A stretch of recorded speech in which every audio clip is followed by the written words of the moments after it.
بسم الله الرحمن الرحيم.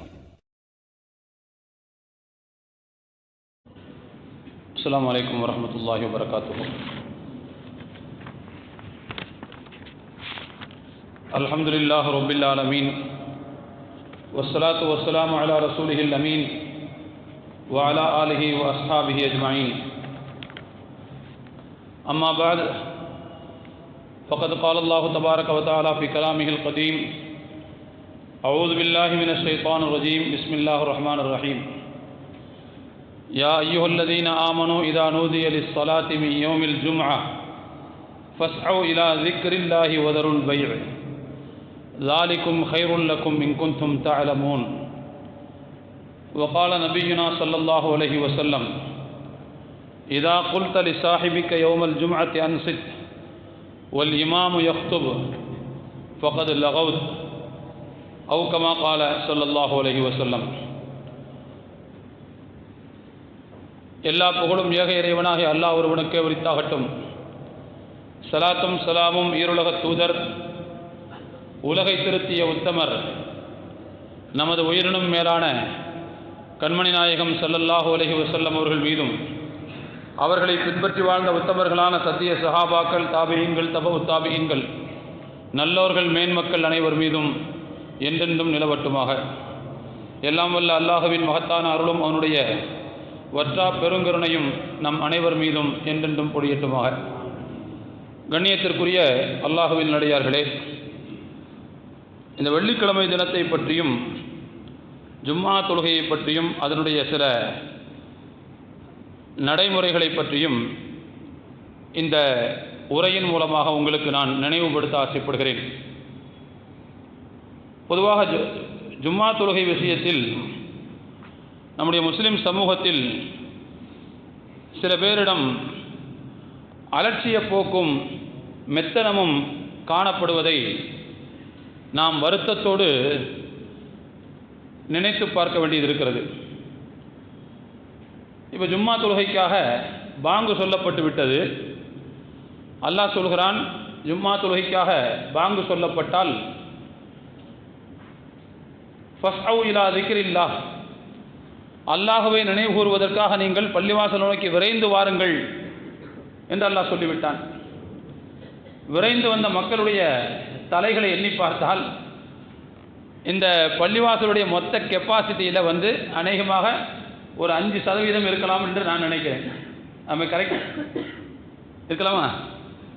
அநேகமாக 1500 பேர் இந்த பள்ளிவாசலில் தொழலாம் என்று எடுத்துக்கொண்டால் ஒரு 75 பேர், ஒரு 100 பேருக்குள்ள தான் வந்திருப்போம் இல்லையா?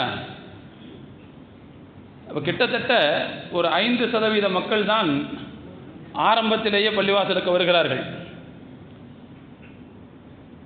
இதில் இடையில வர்றவங்க தான் அதிகமானவர்கள். அதிலும் குறிப்பாக ஒரு 20லேருந்து 25% பேர் கடைசியில் வர்றதுக்குனே இருக்கிறாங்க.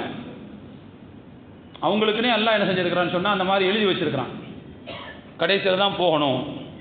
இமாம் எப்போ மெம்பரில் ஏறுறாரோ ஏறிட்டு இறங்குறாரோ அப்போ பார்த்து போய்க்கிறலாம் அப்படிங்கிற மாதிரியான ஒரு திட்டத்தோடு கொஞ்சம் கூட அந்த திட்டத்திலிருந்து நழுவாமல் அப்படி சில பேர் இருக்கிறாங்க. ஒரு 20-25% பேர் அவங்க அப்போ கடைசியில் தான் வருவாங்க. ஆக அருமையான தோழர்களே, அல்லாஹ் குறிப்பிடுகிறான், ஜும்மா தொழுகைக்காக வேண்டி பாங்கு சொல்லப்பட்டு விட்டால் அல்லாஹ்வை நினைவு கூறுவதற்கு, இந்த அல்லாஹ்வை நினைவு கூறுதல் அப்படிங்கிறது வெறும் திக்ரு மட்டும் அல்ல, இங்கே பேசப்படக்கூடிய உரையும் அந்த திக்ரில் அடங்கும். ஏன்னா அங்கே நம்ம அல்லாஹ்னு பேசுகிறோம், ரசூல்னு பேசுகிறோம், ஹதீஸ்னு பேசுகிறோம், குர்ஆன்னு பேசுகிறோம், எல்லாமே அந்த திக்ர் என்கின்ற அந்த சொல்லுக்குள் இடம்பெறக்கூடிய விஷயங்கள் தான். அப்போ எனவே நீங்கள் நல்ல விஷயங்களை காதுதார்த்தி கேட்க, அல்லாஹ் ரசூல் சம்பந்தமான செய்திகளை நினைவு கூற பள்ளிவாசலுக்கு விரைந்தோடி வாருங்கள்னு அல்லாஹ் சொல்கிறான். ஃபஸ்அவு, விரைந்தோடி வாருங்கள் என்று சொல்கிறான். வதருல் பைஅ, வணிகத்தை கைவிட்டு விடுங்கள் என்று சொல்கிறான். ஆனால் பாங்கு சொன்னதுக்கு பிறகும் கடையை பூட்டாமல் நம்மளில் எத்தனையோ பேர் இருக்கிறாங்க. நான் வணிகர்களை மாத்திரம் குறிப்பிட விரும்பவில்லை, பணி செய்யக்கூடியவர்கள் இருக்கிறார்கள். பாங்கு சொன்னதற்கு பிறகும் கூட சேர்லேருந்து எழுந்திருக்காமல் அப்படியே உட்காந்து வேலையை பார்த்துக்கிட்டே இருக்க வேண்டியது. இப்படி நிறைய பேர் நம்முடைய சமூகத்தில் இருக்கிறார்கள். எனவே அருமையான தோழர்களே, இந்த நிலை மாற்றப்பட வேண்டும் என்ற ஒரு நோக்கத்தில் நான் வெள்ளிக்கிழமை விஷயத்திலும் இந்த வெள்ளிக்கிழமையினுடைய சில நடைமுறைகள் விஷயத்திலையும் ஒரு சில விஷயங்களை உங்களுக்கு நான் நினைவுபடுத்த ஆசைப்படுகிறேன். முதலாவது, இந்த நாளுக்கு பெயர் யௌமுல் ஜும்ஆ இல்லையா? ஜும்ஆ என்கின்ற சொல்லுக்கு என்ன பொருள் என்றால் ஒன்று திரளக்கூடிய நாள் என்று பொருள். ஒன்று திரளக்கூடிய நாள். ஏன்னா வழிபாட்டு நோக்கத்தில் இந்த நாளில் ஒன்று திரளுதல் என்பது உலகம் முழுக்க நடக்கிறது. உலகத்தின் எல்லா பகுதிகளிலேயும் முஸ்லிம் சமூகம் இன்றைய தினம் இந்த சிறப்பு வழிபாட்டுக்காக அந்தந்த பள்ளிவாசல்களிலே அந்தந்த பகுதிகளிலே ஒன்று கூடுவார்கள். ஒன்று கூடக்கூடிய நாள் என்று அல்லாஹ் இந்த நாளுக்கான பெயரை நிர்ணயிக்கிறார். திருக்குர்ஆனில் அல்லாஹ் தஆலா ஒரு இடத்திலே வெள்ளிக்கிழமையின் மீது அல்லாஹ் சத்தியமிட்டு சொல்கிறான். வஸ்ஸமாஇ ஸாத்தில் புரூஜ் வல் யௌமில் மவ்ஊத், கோள்களை உடைய வானத்தின் மீது சத்தியமாக, வாக்களிக்கப்பட்ட மறுமை நாளின் மீது சத்தியமாக, வஷாஹிதின் வமஷ்ஹூதின், ஷாஹிதின் சாட்சி சொல்லக்கூடிய நாளின் மீது சத்தியமாக, மஷ்ஹூதின் கலந்து கொள்ளப்படக்கூடிய நாளின் மீது சத்தியமாக. சாட்சி சொல்லக்கூடிய நாள் என்பது வெள்ளிக்கிழமையை குறிக்கிறது என்று நிறைய முஃபஸ்ஸிர்கள் விளக்கம் சொல்கிறார்கள். கலந்து கொள்ளப்படக்கூடிய நாள் என்பது அரஃபா தினத்தை குறிக்கிறது என்று சொல்கிறார்கள். அது என்ன வெள்ளிக்கிழமை என்பது சாட்சி சொல்கிறது என்றால், இன்றைய தினம் ஒரு மனிதர் செய்த நல்லறங்களை குறித்து இந்த நாள் அல்லாஹ்விடத்தில் சாட்சியம் சொல்லும். எனவே இந்த நாளுக்கு சாட்சியம் சொல்லக்கூடிய நாள் என்று பெயர். அல்லாஹ் அந்த பெயரை குறிப்பிட்டு அந்த நாளின் மீது சத்தியமிட்டு சொல்கிறான். ஒன்றின் மீது இறைவன் சத்தியம் செய்தால் அந்த பொருளின் மீது அந்த பொருளின் முக்கியத்துவத்தை சுட்டிக்காட்டும். எனவே அல்லாஹ் இந்த நாளின் மீது சத்தியமிட்டு பேசுகிறான் என்பதை கவனிக்க வேண்டும். படைத்த இறைவன் படைப்புகளில் சிலவற்றுக்கு சில முக்கியத்துவத்தை கொடுக்கிறான். அந்த வகையில் வெள்ளிக்கிழமை என்பது வார நாட்களில் முக்கியமான நாள், மிகச் சிறந்த நாள். பெருமானார் ஸல்லல்லாஹு அலைஹி வஸல்லம் சொன்னார்கள், கைரு யௌமின் தலாத் ஃபீஹி ஷம்ஸு யௌமுல் ஜும்ஆ, சூரியன் உதிக்கின்ற நாட்களில் மிகச் சிறந்த நாள் வெள்ளிக்கிழமை. அன்றுதான் ஆதம் அலைஹிஸ்ஸலாம் அவர்கள் படைக்கப்பட்டார்கள். அன்றுதான் அவர்கள் சொர்க்கத்திற்குள் அனுமதிக்கப்பட்டார்கள். அன்றுதான் சொர்க்கத்திலிருந்து அவர்கள் வெளியேற்றப்பட்டார்கள். அந்த வெள்ளிக்கிழமையில் தான் யுக முடிவு நாள், மறுமை நாள் நிலை பெறும் என்று பெருமானார் ஸல்லல்லாஹு அலைஹி வஸல்லம் சொன்னார்கள். மற்றொரு ஹதீஸில் பெருமானார் ஸல்லல்லாஹு அலைஹி வஸல்லம் அவர்கள் சொல்லிக்கொண்டே வருகிற போது, இந்த நாளில் ஒரு நேரம் இருக்கிறது, அந்த நேரம் மிக குறைவான நேரம். அந்த நேரத்தில் ஒரு அடியான் அல்லாஹ்விடத்திலே கையேந்தி கேட்பானேயானால் அவருடைய கோரிக்கையை அல்லாஹ் தஆலா நிறைவேற்றாமல் இருக்க மாட்டான் பெருமானார் ஸல்லல்லாஹு அலைஹி வஸல்லம் சொன்னார்கள். அதுபோல தொடர்ச்சியாக ரசூலுல்லாஹ் சொல்றாங்க, மாமின் மலக்கின் முகர்ரபின் வலா சமாஉன் வலா அர்துன் வலா ரியாஹ் வலா ஜிபால் வலா பஹர் இல்லா வஹுன்ன யுஷ்பிக்ன மின் யௌமில் ஜும்ஆ. அல்லாஹ்வுக்கு நெருக்கமான வானவராக இருக்கட்டும், வானமாக இருக்கட்டும், பூமியாக இருக்கட்டும், காற்று, மலை, கடல் என எதுவாக இருந்தாலும் வெள்ளிக்கிழமை நாளை குறித்து அவை அஞ்சுகின்றன. நபி ஸல்லல்லாஹு அலைஹி வஸல்லம் சொன்னார்கள், வெள்ளிக்கிழமை வந்தால் அவையெல்லாம் அஞ்சுகின்றன. ஏன் அவற்றுக்கு அச்சம்? ஏன் மாணவர்கள் அஞ்சுகிறார்கள் என்றால், அந்த நாளில் தான் மறுமை நாள் நிகழும் என்று பெருமானார் சொல்லியிருக்கிறார்கள். எனவே மறுமை நாள் நிகழக்கூடிய, அதாவது இன்னைக்கு தினம் மறுமையாக இருக்குமோ, இன்னைக்கு யுக முடிவு நாளாக இருக்குமோ என்கின்ற அச்சத்தில் உலகத்தின் எல்லா சிருஷ்டிகளும் இருக்கின்றன பெருமானார் ஸல்லல்லாஹு அலைஹி வஸல்லம் சொன்னார். இப்போ இதிலிருந்து ரசூலுல்லாஹ் நமக்கு என்ன சுட்டிக்காட்ட வர்றாங்கன்னா, வெள்ளிக்கிழமை அன்று நீங்கள் மறுமை நாளின் சிந்தனையில் இருங்கள் என்று ரசூலுல்லாஹி ஸல்லல்லாஹு அலைஹி வஸல்லம் நமக்கு சுட்டிக்காட்டுறார். நம்ம நிலைமையா அப்படியா இருக்குது? மறுமை நாளுடைய நினைப்பு நம்ம வரவா செய்யுது? சத்தியமாக சொல்கிறோம், வந்த வர மாதிரி தெரியல. வந்திருந்தால் பள்ளிவாசல் ஃபுல்லாக இருக்கணுமே, நல்ல விஷயங்களை கேட்கறதுக்கு நம்ம வந்திருக்கணுமே. அந்த மாதிரியான பழக்க வழக்கங்கள் நம்முடைய பள்ளியில் மாத்திரமல்ல, எல்லா பள்ளியிலும் அப்படி தான் இருக்குது. எல்லா பள்ளியிலும் அப்படி தான் இருக்குது. எல்லா மாஷா அல்லாஹ், சில பள்ளிவாசல்கள் தவிர, அல்லாஹ் நாடிய சில பள்ளிவாசல்கள் தவிர. ஆனால் வெள்ளிக்கிழமை வந்து விட்டால் இன்றைய தினம் மறுமை நாளாக இருக்குமோ என்று மனிதனை தவிர பாக்கி எல்லா படைப்புகளும் அஞ்சுகின்றன. முஸ்லிம் சமூகத்துக்கு ரசூலுல்லாஹ் சொல்றாங்க, நீங்க அஞ்சுங்கன்னு சொல்றாங்க. இந்த இடத்துல இன்னொரு விஷயத்தை நம்ம கவனிக்கணும். வெள்ளிக்கிழமையினுடைய சிறப்பை பற்றி ரசூலுல்லாஹ் சொல்லும்போது, அன்றுதான் ஆதம் அலைஹிஸ்ஸலாம் அவர்கள் சொர்க்கத்திலிருந்து வெளியேற்றப்பட்டார்கள் என்று ஒரு வார்த்தை வருகிறது. அன்னைக்கு தான் யுக முடிவு நாள் வரும். யுக முடிவுனா என்ன அர்த்தம்? உலகத்தில் இருக்கிற எல்லாம் செதஞ்சி சிதை ஊற்று பஞ்சு பஞ்சா பறக்கும். ஆதம் அலைஹிஸ்ஸலாம் அவர்கள் சொர்க்கத்திலிருந்து வெளியேற்றப்பட்டதும் இந்த உலகம் சிதைவதும் எப்படி சிறப்புக்குரியதாக இருக்க முடியும்? சிறப்புனா எப்படி இருக்கணும்? ஆதம் அலைஹிஸ்ஸலாம் சொர்க்கத்துக்குள்ள அனுமதிக்கப்பட்டாங்க, அது சிறப்பு. அது படைக்கப்பட்டாங்க, அது சிறப்பு. உலகம் அழிஞ்சு போறதுங்கிறது எப்படி சிறப்பு? ஆதம் அலைஹிஸ்ஸலாம் சொர்க்கத்திலிருந்து வெளியேற்றப்பட்டது எப்படி சிறப்பு என்றால், அல்லாமா சிந்தி ரஹ்மத்துல்லாஹி அவர்கள் இதற்கு விளக்கம் சொல்லும்போது சொல்கிறார்கள், ஆதம் அலைஹிஸ்ஸலாம் அவர்கள் சொர்க்கத்திலிருந்து வெளியேற்றப்பட்டதற்கு பிறகுதான் இந்த பூமியில் நபிமார்கள், ரசூல்மார்கள், நல்லோர்களுடைய வருகை இருந்தது. இந்த மண்ணை நல்லவர்கள் மிதிப்பதற்கான வாய்ப்பு அதற்கு பிறகுதான் கிடைத்தது. அதனால் அது நல்லவர்களை கவனித்து அது சிறப்பு. அதே போல மறுமை நாள் என்பது நல்லவர்களை கவனித்து அதுவும் சிறப்பு தான். ஏனென்றால் எப்போ கியாமத்து வரப்போதோ அப்போ ஒவ்வொரு மனிதருடைய நல்ல மனிதர்களுடைய இன்பம் தொடங்கிவிடும். ஏன்னா அல்லாஹ்விடத்தில் அவர்கள் விசாரிக்கப்பட்டு உடனடியாக அவர்களுக்கு சொர்க்கம் தீர்மானிக்கப்படும். எனவே அதற்கு தடையாக இருப்பது இந்த உலகம் மட்டும்தான்.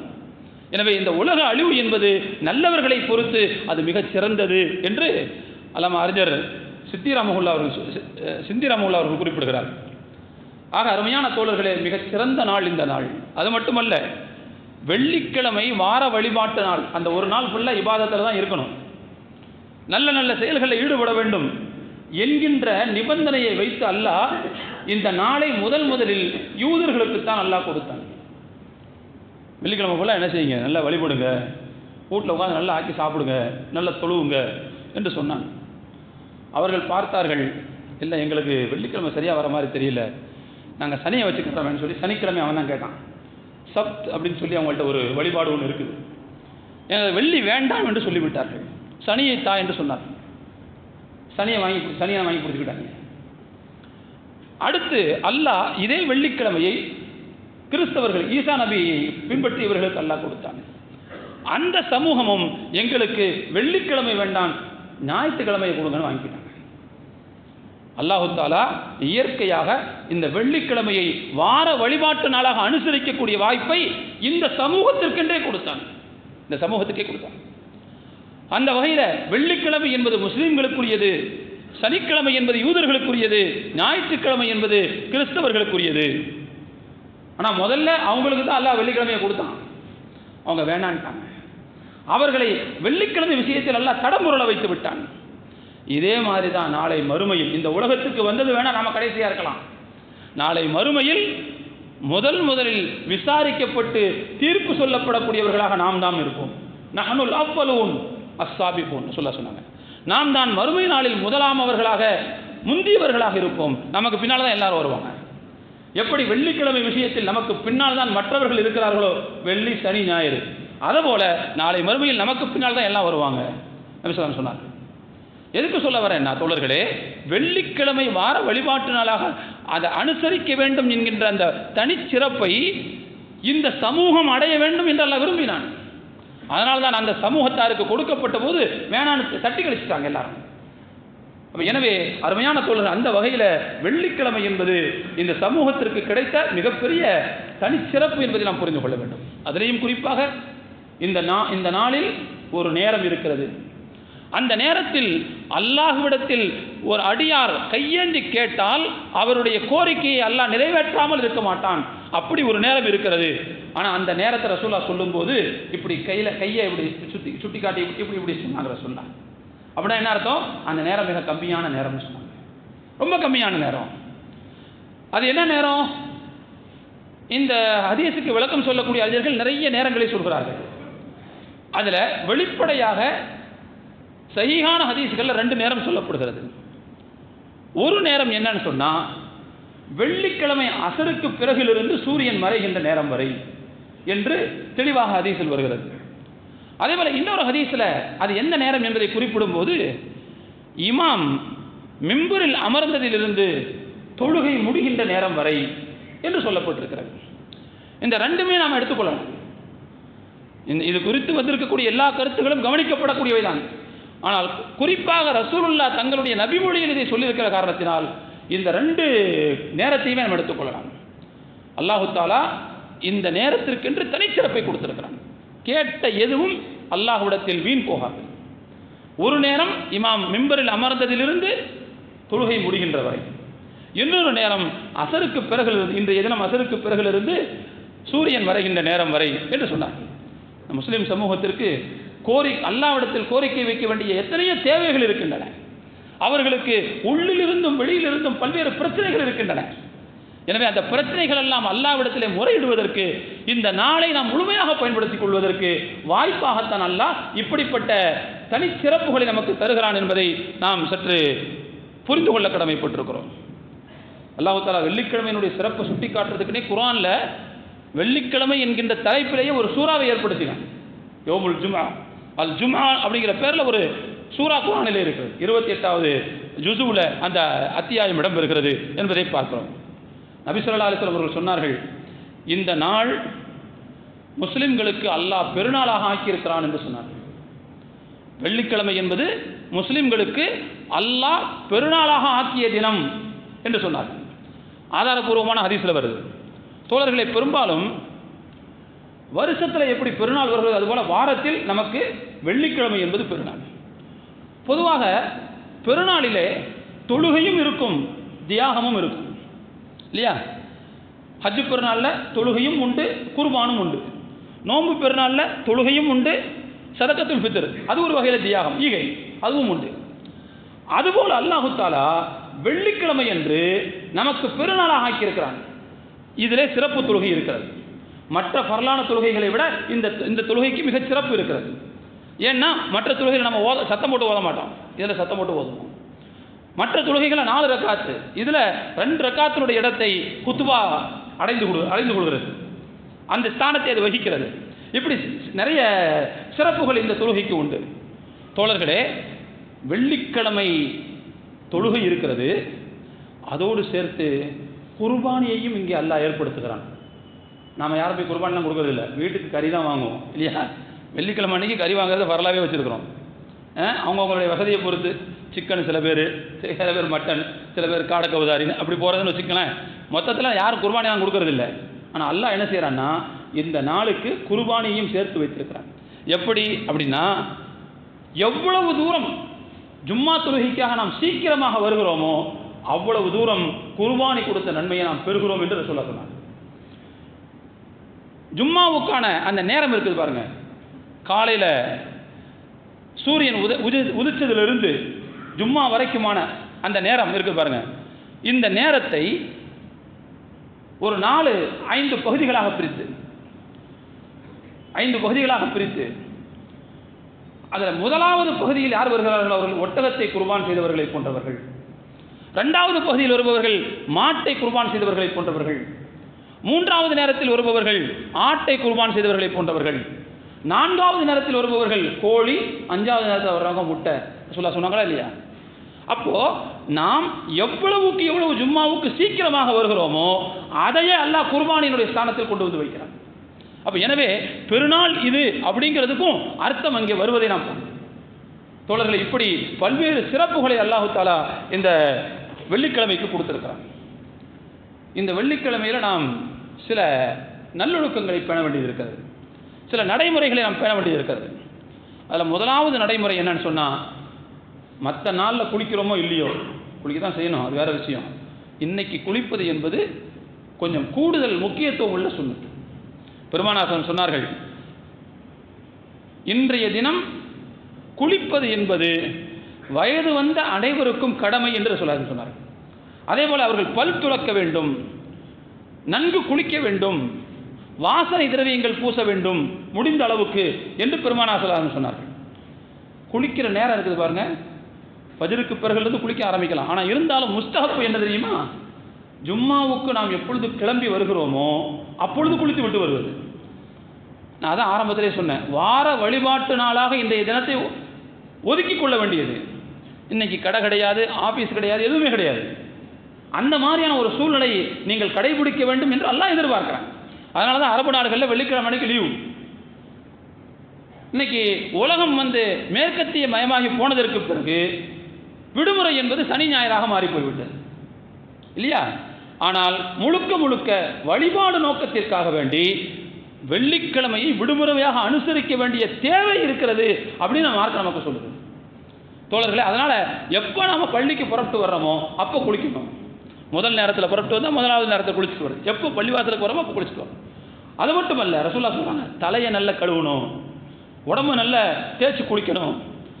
எதுக்கு சொல்றாங்க? அதே மாதிரி இருக்கிறதே நல்ல ஆடையை அணிந்து கொண்டு வர வேண்டும், அதில் வாசனை திரவியங்கள் பூச வேண்டும். இது எல்லாமே எதுக்குன்னு சொன்னால் இந்த ஜும்மாவுனுடைய சூழலை எல்லோருக்கும் பயனுள்ளதாக ஆக்குவதற்கான முயற்சி தான் அது. நல்லா யோசிச்சு பாருங்களேன்.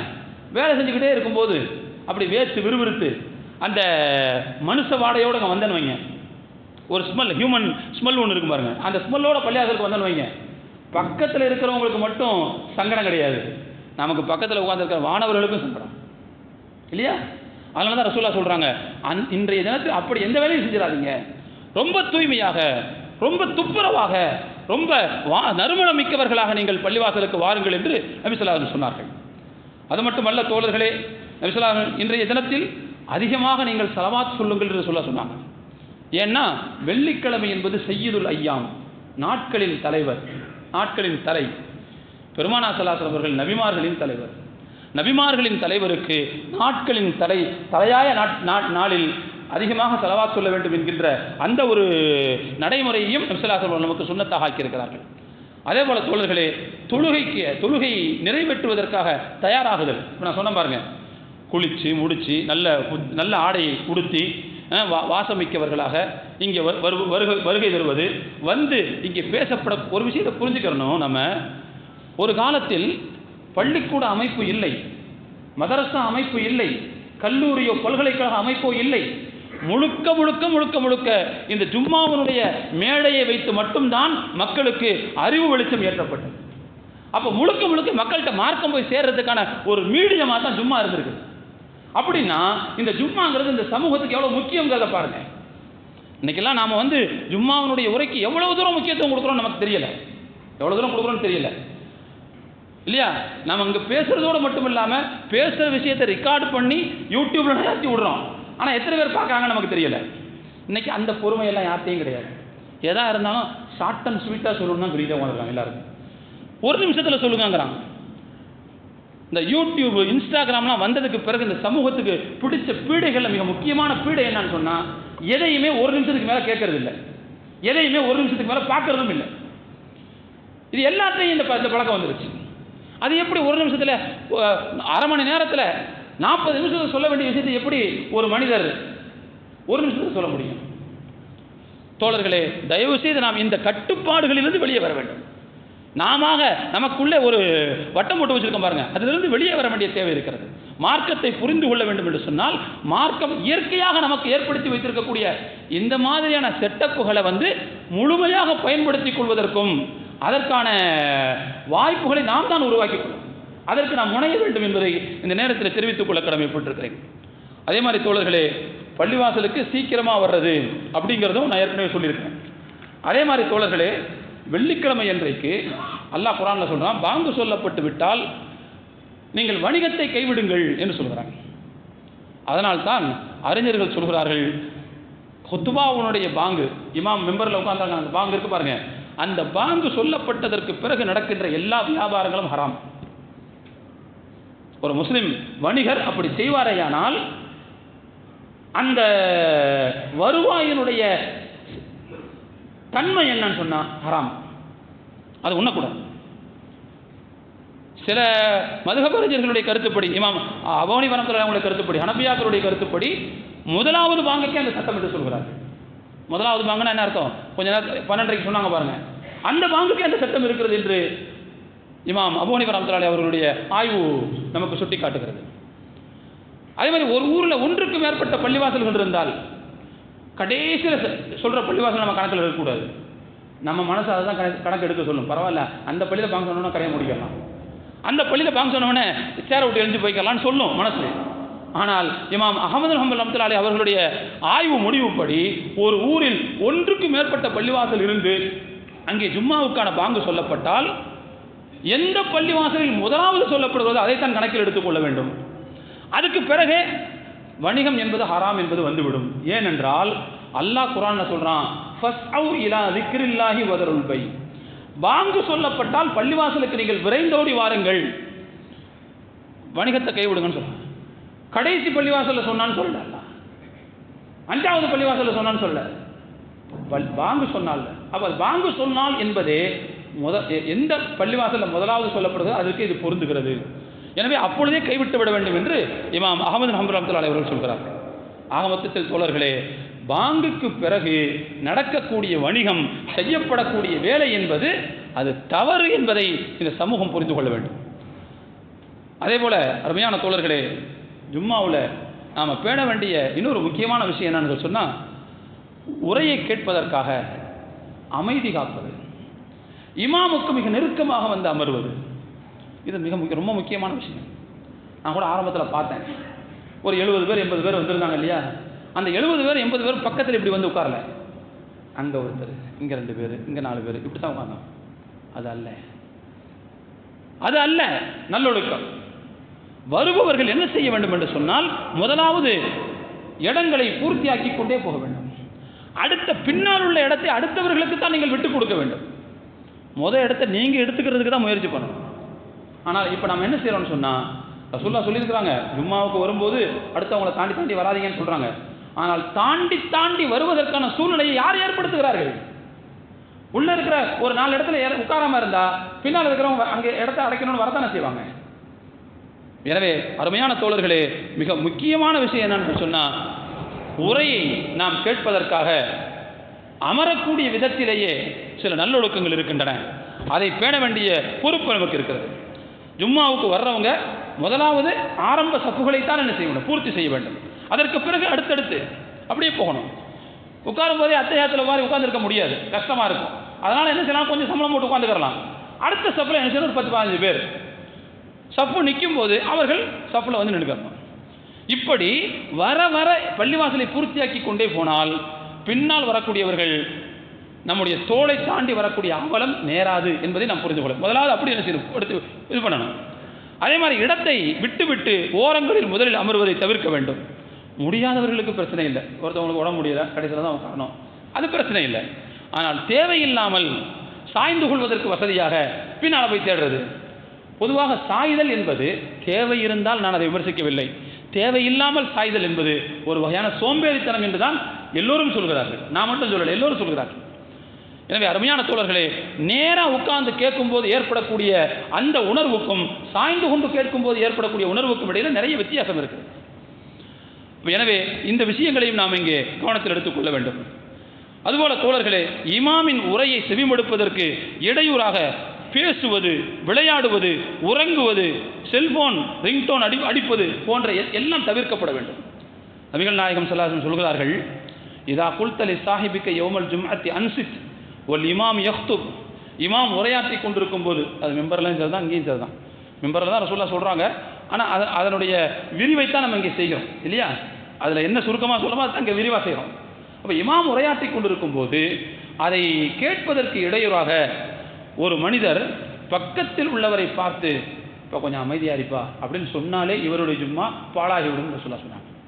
இதா குல்த லி சாஹிபிக யௌமல் ஜும்அத்தி அன்சித் வல் இமாம் யக்துப். பக்கத்தில் ஒரு ஆள் பேசிக்கிட்டே இருக்காரு, இவர் அவர்கிட்ட இப்போ கொஞ்சம் பேசாமல் இருப்பான்னு சொன்னால் இவருடைய ஜும்மா பாழா போயிடும். நம்ம பள்ளியில் தான் ஒரு நண்பர் ஒருத்தர் சொன்னார், குத்துபா ஓதும்போது ஒரு சகோதரர் கையில் செல்லை வச்சு இப்படி பார்த்துக்கிட்டே இருந்துருக்கார். இவர் அவர்கிட்ட சொல்லிருக்காரு, எப்பா குத்துபா ஓதுறாரு இமாம், ரொம்ப முக்கியம்ப்பா, அதை பார்ப்பான்னு சொல்லும்போது உங்கள் ஜும்மா பாழா போச்சுன்றான் அவன். அதாவது அவருக்கு வேட்டி அவுந்து கிடக்குது, ஆனால் அடுத்தவங்களுக்கு சட்டை இல்லாமல் இருக்கிறது இவருக்கு பெருசாக தெரியுது பாருங்க. அவர் செல் நோண்டிக்கிட்டு இருப்பாராமா, அது தப்பு இல்லையாமா, எப்பா கொஞ்சம் அமைதி கேளுப்பா அப்படின்னு சொல்லி அவங்க ஜும்மா போயிருச்சு அப்படிங்க. இது எவ்வளோ பெரிய அநியாயம் பாருங்க. அதே போல தோழர்களே, நாம் கவனிக்க வேண்டும், வெள்ளிக்கிழமை ஜும்மா என்பது, ஜும்மாவுடைய உரை என்பது இந்த சமூகத்திற்கு அறிவொளியை ஏற்றுவதற்காக இறைவன் நமக்கு தந்த ஒரு பெரிய வரப்பிரசாதம். இது இந்த செட்டப் உலகத்தில் வேறு யாருக்காவது இருக்கா? இந்த செட்டப் யாருக்காவது இருக்கா? இவ்வளோ பெரிய கூட்டத்தை ஒரு பிட் நோட்டீஸ் அடிக்காம, ஒரு வால் போஸ்ட் ஒட்டாம, ஒரு தடவை எந்த விளம்பரமும் கொடுக்காம வாரம் இப்படி சேரக்கூடிய இந்த வாய்ப்பு உலகத்தில் வேற எந்த சமூகத்துக்கு இருக்குது? நான் கேட்குறேன். அல்லாஹ் நமக்காக, நம்முடைய நலனுக்காக அல்லாஹ்வாக ஏற்படுத்திய நியமத்து தானே இது. அதை நம்ம பயன்படுத்திக் கொள்ள வேண்டுமா இல்லையா? அதை வீணாக்கலாமா? அதை தயவு செய்து இந்த சமூகம் ஜும்மாவுடைய விஷயத்தில் இன்னும் சற்று அதிகமான விழிப்புணர்வு உள்ளவர்களாக இருக்க வேண்டும் என்பதை இந்த நேரத்தில் நான் தெரிவித்துக் கொள்கிறேன். அருமையான தோழர்களே, பள்ளிவாசலில் வந்தால் இமாமுக்கு நெருக்கமாக வந்து உட்காரணும் அப்படின்னு சொல்கிறாங்க. இமாமுக்கு நெருக்கமாக வந்து உட்கார வேண்டும். ஒரு ஹதீஸில் வருது, ரசூலுல்லாஹி சொல்கிறார்கள், ஒருவர் வெள்ளிக்கிழமை எழுந்து குளித்து விட்டு நறுமணம் பூசிவிட்டு பள்ளிவாசலுக்கு வந்து முன்னாடியே வந்து இமாமுக்கு நெருக்கமாக அவர் உட்கார்ந்தால், நபி ஸல்லல்லாஹு அலைஹி வஸல்லம் சொன்னாங்க, ஆதாரப்பூர்வமான ஹதீஸ், அவர் எடுத்து வைக்கும் ஒவ்வொரு எட்டுக்கும் 1 வருடம் நோன்பு வைத்த நன்மையும் 1 வருடம் தொழுத நன்மையும் கிடைக்கும். வந்ததுக்கு இல்ல, வரும்போது நாம் எடுத்து வச்ச ஒரு காலடிக்கு, ஒரு அடி எட்டுக்குத்தான் 1 வருஷம் நன்மை. ஆனால் என்ன செய்யணும்னு சொன்னால், அந்த நிபந்தனைகளை பூர்த்தி செய்து கொண்டு வர வேண்டும்.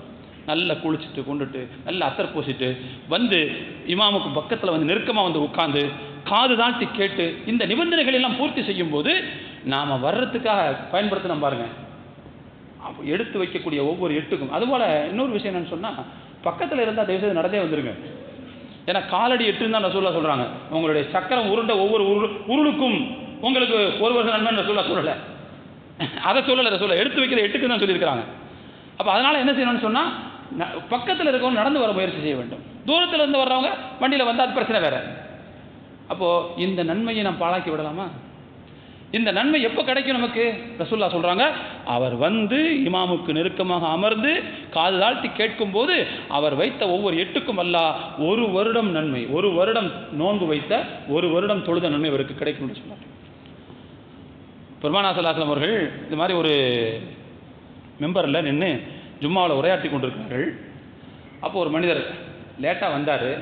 வந்தவர் அப்படியே எல்லாரையும் தாண்டி வந்தார். எல்லாரும் தாண்டி வந்தார்.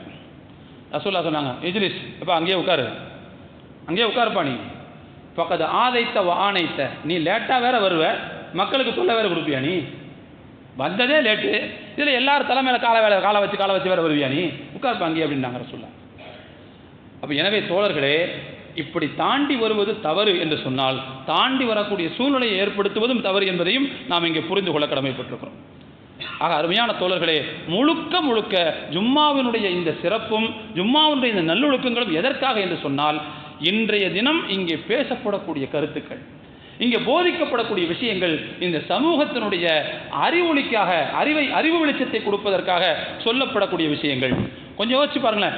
நான் சொன்ன இந்த கல்வி கட்டமைப்பு எதுவுமே இல்லாத காலத்தில் அந்த சமூகத்துக்கு இஸ்லாமிய அறிவு போய் சேர்ந்ததுக்கு வெறும் மீடியமாக இருந்தது இந்த ஜும்மாவினுடைய இந்த மேடை மட்டும்தான், இந்த மிம்பர் மட்டும்தான் அப்படிங்கிறத புரிஞ்சு இந்த கண்ணோட்டத்தோடு நாம் ஜும்மாவுடைய உரையை அணுகும்போது தான் அந்த ஜும்மாவினுடைய உரையின் உண்மையான அர்த்தம் நமக்கு புரியும். ஆக அருமையான தோழர்களே, ஜும்மாவினுடைய இந்த உண்மையான சிறப்பை நாம் அடைந்து கொள்ள வேண்டும் என்று சொன்னால், நபிகள் நாயகம் ஸல்லல்லாஹு அலைஹி வஸல்லம் அவர்கள் எப்படி இன்றைய தினத்தில் வார வழிபாட்டுக்காக மட்டுமே ஒதுக்கிக் கொள்ளுங்கள் என்று சொன்னார்களோ, அதுபோல எந்தெந்த நல்லொழுக்கங்களை பேண வேண்டும் என்று சொன்னார்களோ அதையெல்லாம் நாம் பேணி இங்கே வரும்போது நாமும் பலனடைவோம், நமக்கு பக்கத்தில் இருக்கவங்களுக்கும் பலனடையக்கூடிய ஒரு வாய்ப்பை ஏற்படுத்துகிறோம். இதன் மூலமாக இங்கே பேசுகிற அந்த கருத்து எல்லோருக்கும் போய் சேருது. அவங்களுடைய வாழ்க்கையில் அதற்கு இன்னைக்கு இல்லாட்டாலும் என்னைக்காச்சும் ஒரு நாள் அவர்களுக்கு வழிகாட்டலாக அமையும். இது அப்படியே பல பேருக்கு போகும்போது பல பேருடைய வாழ்க்கைக்கு இது வெளிச்சமாக நிச்சயமாக அமையும். எல்லாம் வல்ல இறைவன் அந்த நோக்கத்திற்காகத்தான் நமக்கு ஜும்மாவை தந்திருக்கிறான் அப்படிங்கிறத நாம் புரிந்து கொள்ள வேண்டும். எல்லாம் வல்ல இறைவன் நம் அனைவரையும் ஜும்மாவினுடைய உண்மையான மரியாதையை புரிந்து கொள்ளக்கூடியவர்களாக, அதிலையும் குறிப்பாக இன்னொரு விஷயத்தை இங்கே சொல்லணும், ஜும்மாவினுடைய அந்த வாய்ப்புகள் தட்டி பறிக்கப்படக்கூடிய ஒரு காலத்தில் நாம் இருந்து கொண்டிருக்கிறோம் இல்லையா? சமீபத்தில் ஒரு செய்தி ஒன்று வந்துச்சு, நேற்று முந்தான பத்திரிக்கை வந்திருக்குது. சமீபத்தில் சத்தீஸ்கர் மாநிலத்தில் அங்கே உள்ள வக்ஃபோர்டு தலைவர் அவர் பள்ளிவாசலில் கடிதம் எழுதுகிறார். வெள்ளிக்கிழமை அன்னைக்கு ஜும்மா பேசணும்னு சொன்னால் வக்ஃபோர்டில் அனுமதி வாங்கிட்டு தான் பேசணும். வக்ஃபோர்டு அனுமதி வாங்கிட்டு தான் பேசணும்.